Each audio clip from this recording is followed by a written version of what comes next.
Welcome to my channel. তো আজকে আমরা স্বদেশী আন্দোলন 1905 থেকে 1911 পর্যন্ত এই সংক্রান্ত 50টি গুরুত্বপূর্ণ এসিকিউ প্রশ্নোত্তর নিয়ে আলোচনা করব। তো ডিরেক্টলি চলে যাচ্ছি। নাম্বার 1, স্বদেশী আন্দোলন কবে শুরু হয়? তো স্বদেশী আন্দোলন শুরু হয় 1905 সালে। নেক্সট নাম্বার 2, স্বদেশী আন্দোলনের প্রধান কারণ কী ছিল?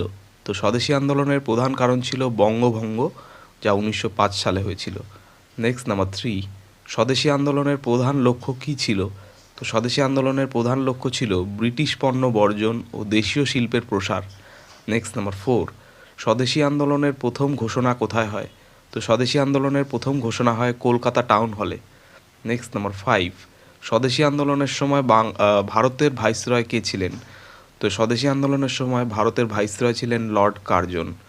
নেক্সট নাম্বার 6, স্বদেশী আন্দোলনের প্রধান 3টি কর্মসূচি কী কী ছিল?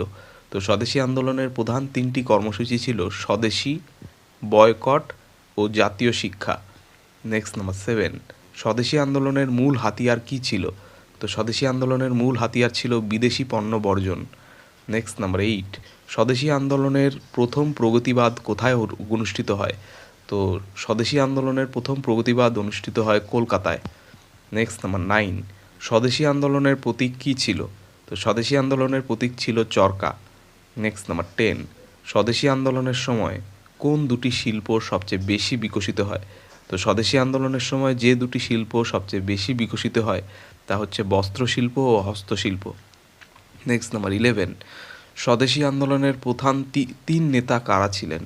তো স্বদেশী আন্দোলনের প্রধান 3 নেতা ছিলেন লাল বাল পাল, অর্থাৎ লাল বলতে লালা রাজপথ রায়, বাল গঙ্গাধর তিলক এবং বিপিনচন্দ্র পাল। নেক্সট নাম্বার 12, স্বদেশী আন্দোলনে রবীন্দ্রনাথ ঠাকুরের ভূমিকা কী ছিল? তো স্বদেশী আন্দোলনে রবীন্দ্রনাথ ঠাকুরের ভূমিকা ছিল রাখি বন্ধন উৎসবের আয়োজন। নেক্সট নাম্বার 13, স্বদেশী আন্দোলনে বিপিনচন্দ্র পালের ভূমিকা কী ছিল? তো স্বদেশী আন্দোলনে বিপিনচন্দ্র পালের ভূমিকা ছিল প্রচার ও জনসচেতনতা বৃদ্ধি। নেক্সট নাম্বার 14, স্বদেশী আন্দোলনের সময় কোন গুপ্ত সংগঠন গঠিত হয়? তো স্বদেশী আন্দোলনের সময় যে গুপ্ত সংগঠন গঠিত হয়েছিল তা হচ্ছে অনুশীলন সমিতি। নেক্সট নাম্বার 15, স্বদেশী আন্দোলনে নারীদের ভূমিকা কেমন ছিল? তো স্বদেশী আন্দোলনে নারীদের ভূমিকা ছিল সক্রিয় অংশগ্রহণ। নেক্সট নাম্বার 16, কোন বিখ্যাত নেতা স্বদেশী আন্দোলনে 5 জনের দল গঠন করেন? তো যে বিখ্যাত নেতা স্বদেশী আন্দোলনে 5 জনের দল গঠন করেছিলেন তিনি হচ্ছেন অরবিন্দ ঘোষ। নেক্সট নাম্বার 17, স্বরাজ আমার জন্মগত অধিকার উক্তিটি কে করেন? তো স্বরাজ আমার জন্মগত অধিকার উক্তিটি করেন বাল গঙ্গাধর তিলক। নেক্সট নাম্বার 18, বন্দে মাতরম গানটি কে রচনা করেন? তো বন্দে মাতরম গানটি রচনা করেন বঙ্কিমচন্দ্র চট্টোপাধ্যায়। নেক্সট নাম্বার 19, বন্দে মাতরম কোন উপন্যাস থেকে নেওয়া হয়েছে? তো বন্দে মাতরম নেওয়া হয়েছে আনন্দমঠ উপন্যাস থেকে। নেক্সট নাম্বার 20, যুগান্তর ও সন্দেশ পত্রিকার সম্পাদক কে ছিলেন? তো যুগান্তর ও সন্দেশ পত্রিকার সম্পাদক ছিলেন Aurobindo Ghosh. Next number 21, boycott আন্দোলনের প্রধান উদ্দেশ্য কী ছিল? তো বয়কট আন্দোলনের প্রধান উদ্দেশ্য ছিল ব্রিটিশ পণ্য বর্জন। নেক্সট নাম্বার 22, কোন ব্রিটিশ পণ্য সবচেয়ে বেশি বর্জন করা হয়? তো যে ব্রিটিশ পণ্য সবচেয়ে বেশি বর্জন করা হয় তা হচ্ছে বিদেশি কাপড়। নেক্সট নাম্বার 23, স্বদেশী আন্দোলনের ফলে কোন প্রতিষ্ঠান গঠিত হয়? তো স্বদেশী আন্দোলনের ফলে যে প্রতিষ্ঠান গঠিত হয় তা হচ্ছে বঙ্গীয় জাতীয় শিক্ষা পরিষদ। নেক্সট নাম্বার 24, স্বদেশী আন্দোলনের সময় কোন ব্যাংক প্রতিষ্ঠিত হয়? তো স্বদেশী আন্দোলনের সময় প্রতিষ্ঠিত হয় স্বদেশী ব্যাংক। নেক্সট নাম্বার 25, স্বদেশী আন্দোলনের মাধ্যমে কোন শিল্পের বিকাশ ঘটে? তো স্বদেশী আন্দোলনের মাধ্যমে বস্ত্র শিল্পের বিকাশ ঘটে। নেক্সট নাম্বার 26, স্বদেশী আন্দোলনের সময় কোন প্রতিষ্ঠান জাতীয় শিক্ষা বিস্তারের জন্য গঠিত হয়? তো স্বদেশী আন্দোলনের সময় যে শিক্ষা প্রতিষ্ঠান জাতীয় শিক্ষা বিস্তারের জন্য গঠিত হয় তা হচ্ছে বঙ্গীয় জাতীয় শিক্ষা পরিষদ। নেক্সট নাম্বার 27, স্বদেশী আন্দোলনে কোন সংস্থা ভারতীয় কারিগরদের সহায়তা করেছিল? তো স্বদেশী আন্দোলনে যে সংস্থা ভারতীয় কারিগরদের সহায়তা করেছিল তা হচ্ছে স্বদেশী শিল্প সমিতি। নেক্সট নাম্বার 28, স্বদেশী আন্দোলনের সময় কোন সংবাদপত্র গুরুত্ব পেয়েছিল? তো স্বদেশী আন্দোলনের সময় কেশরী সংবাদপত্র গুরুত্ব পেয়েছিল। নেক্সট নাম্বার 29, স্বদেশী আন্দোলনের সময় কোন কারখানা প্রতিষ্ঠিত হয়? তো স্বদেশী আন্দোলনের সময় বেঙ্গল কেমিক্যালস কারখানা প্রতিষ্ঠিত হয়। নেক্সট নাম্বার 30, স্বদেশী আন্দোলনের ফলে কোন ধরনের শিক্ষা ব্যবস্থা গড়ে ওঠে? তো তো স্বদেশী আন্দোলনের ফলে যে ধরনের শিক্ষা ব্যবস্থা গড়ে ওঠে তা হচ্ছে জাতীয় শিক্ষা ব্যবস্থা। নেক্সট নাম্বার 31, স্বদেশী আন্দোলনের সময় ব্রিটিশ সরকারের কঠোর পদক্ষেপ কী ছিল? তো স্বদেশী আন্দোলনের সময় ব্রিটিশ সরকারের কঠোর পদক্ষেপ ছিল দমন নীতি। নেক্সট নাম্বার 32, স্বদেশী আন্দোলনের বিরোধিতা করে কোন সম্প্রদায় পৃথক রাজনৈতিক সংগঠন গঠন করে? তো স্বদেশী আন্দোলনের বিরোধিতা করে যে সম্প্রদায় পৃথক রাজনৈতিক সংগঠন গড়ে তোলে তারা হচ্ছে মুসলিম লীগ, যা 1906 সালে গঠিত হয়। নেক্সট নাম্বার 33, স্বদেশী আন্দোলনের সময় কোন বিদ্রোহ গঠিত হয় বা সংগঠিত হয়? তো স্বদেশী আন্দোলনের সময় মেদিনীপুর ও ঢাকায় কৃষক বিদ্রোহ সংগঠিত হয়। নেক্সট নাম্বার 34, স্বদেশী আন্দোলনের অন্যতম সফল দিক কী ছিল?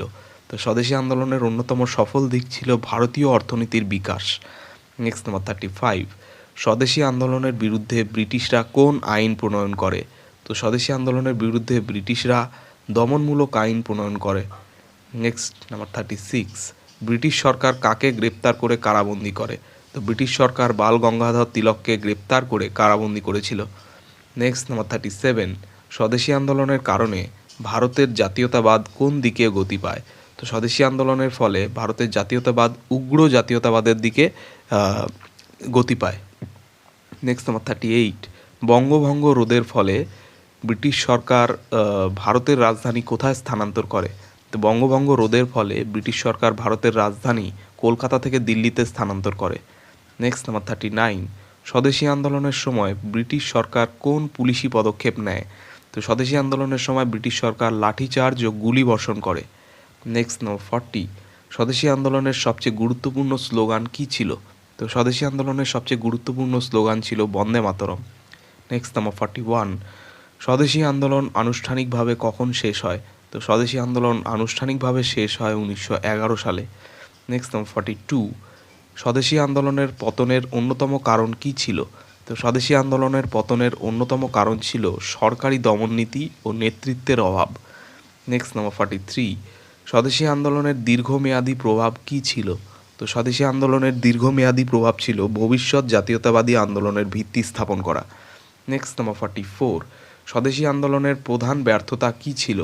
তো স্বদেশী আন্দোলনের প্রধান ব্যর্থতা ছিল সর্বস্তরের জনগণের সমর্থন না পাওয়া।